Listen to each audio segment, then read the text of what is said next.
Баршаңызға ассалаумағалейкум достар. Бүгінгі видеода 2018 жылы шыққан Логово монстра фильмін қысқаша айтып беремін.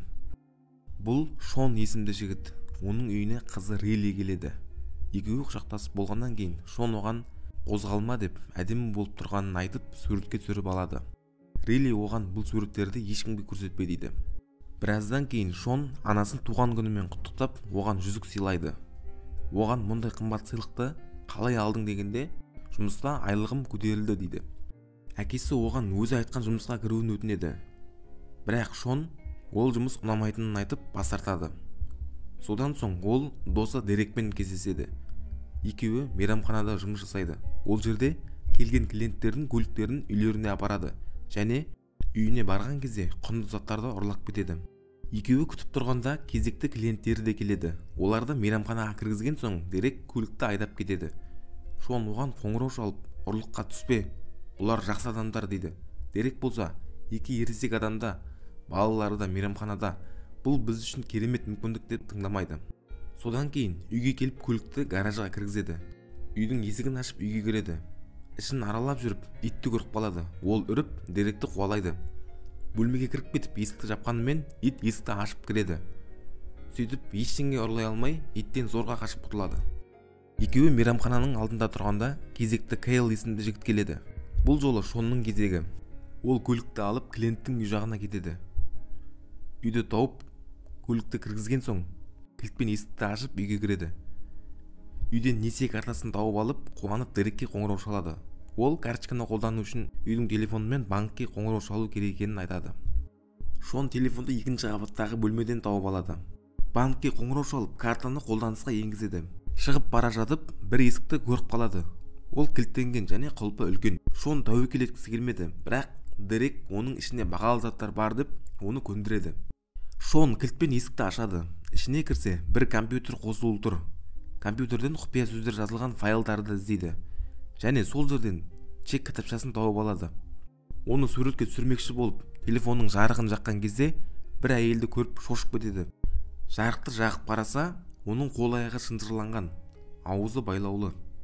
Шон оның аузын шешпекші болады. Ол оған көмектесіңіз деп жылайды, бірақ шынжырдың кілті Кейлдің мойнында екенін айтады. Ол осы уақытта мейрамханадан шығып тұр және Деректен көлігін сұрайды. Дерек Шонға қоңырау шалып, Кейлдің шыққанын айтып, дереу кел дейді. Әйел Шонға ол камера арқылы арасында қарап тұратынын айтады және барлық затты орнына қой дейді.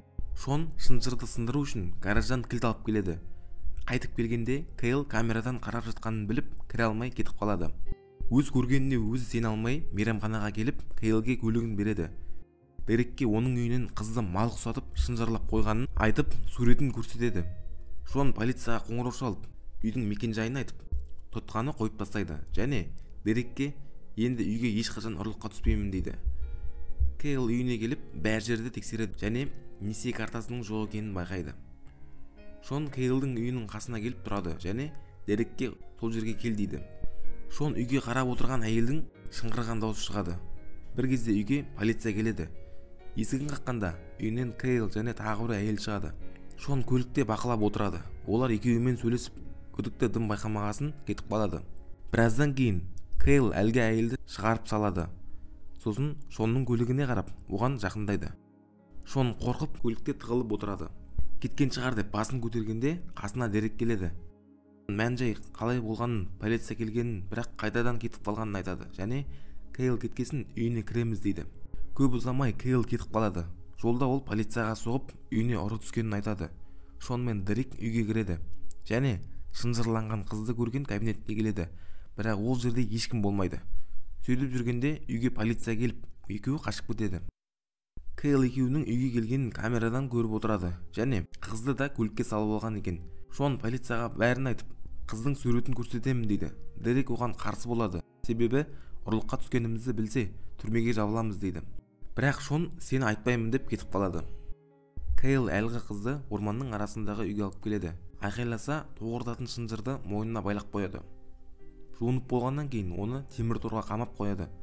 Қыз темір торда өзіне дейін басқа адамдардың болғанын байқайды. Шон полицияға барып бәрін айтып, әлгі қызды құтқаруын сұрайды. Олар Кейлдің үйіне 2 рет барып, күдікті ештеңе байқамағанын айтады. Шон оның үйін тексеру керек, себебі сол түнде үйінен шыққан басқа қыз екенін айтады.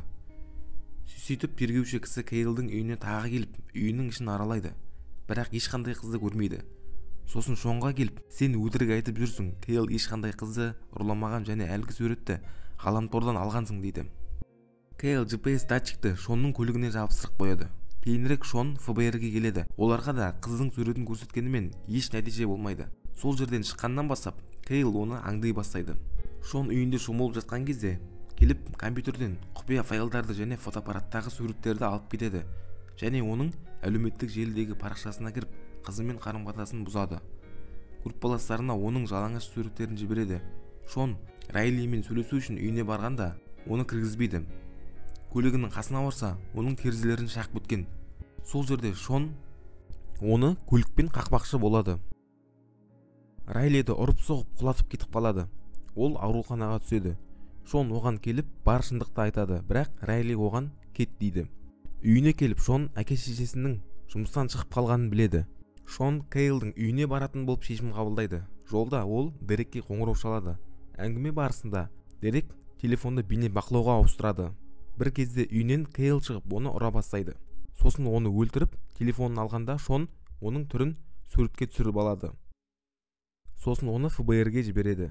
Деректің үйіне келіп, Деректі өлтірген Кейл екенін айтады. Кейін Кейлдің қаладағы үйіне келеді. Үйін ақтарып жүріп, көліктің кілтін тауып алады. Гаражға барып, көліктегі картадан Кейлдің қала сыртындағы үйін біліп алады. Үйде жүргенде жарық жанып, құрылғылар өзімен өзі істеп кетеді. Бәрі өшкен кезде сол жерден жарылғыш тауып алады. Бұның бәрі Кейлдің істегені еді. Шон дереу көлікті озалдырып, үйден шығып үлгереді. Таң ата Кейлдің қала сыртындағы үйіне қарай жол жүреді. Кейл осы уақытта шетелге қашуға дайындалып жатады. ФБР Кейлден күдіктене бастайды. Олар Шонның қала сыртында екенін анықтап, сол жаққа қарай баруға дайындалады. Шон үйге келеді. Терезеден әлгі қызды көреді. Қарап тұрған кезде артынан Кейл келіп, басынан күрекпен ұрады. Шон есін жиғанда Кейл қызды пистолетпен атады. Ол шоңқырдың ішіне түсіп кетеді. Бірақ ол өлмей қалады. Ол жерден өрмелеп шықпақшы болғанда адамдардың мәйіттерін көреді. Сосын ақыры шығып, Кейл Шонды қорқытып тұрған кезде артынан келіп ұрады. Құлағаннан кейін Шонда ұрайын деп жатқан кезде ол оянып, күрегін атып жібереді. Олар қашып кетеді. Сосын Кейл қызды көріп қалып, атпақшы болған кезде ағаштың артынан Шон шығып, оны сабап талдырады. Кейін екеуі кетіп бара жатқан кезде ФБР келеді. Олар үйге кірген кезде Кейл орындықта байланып отырады. Осымен фильм аяқталады. Достар, егер видео ұнаса лайк басып, каналға тіркелуге дейік. Сіздердің қолдауларыңыз өте маңызды. Келесі видеода кездескенше.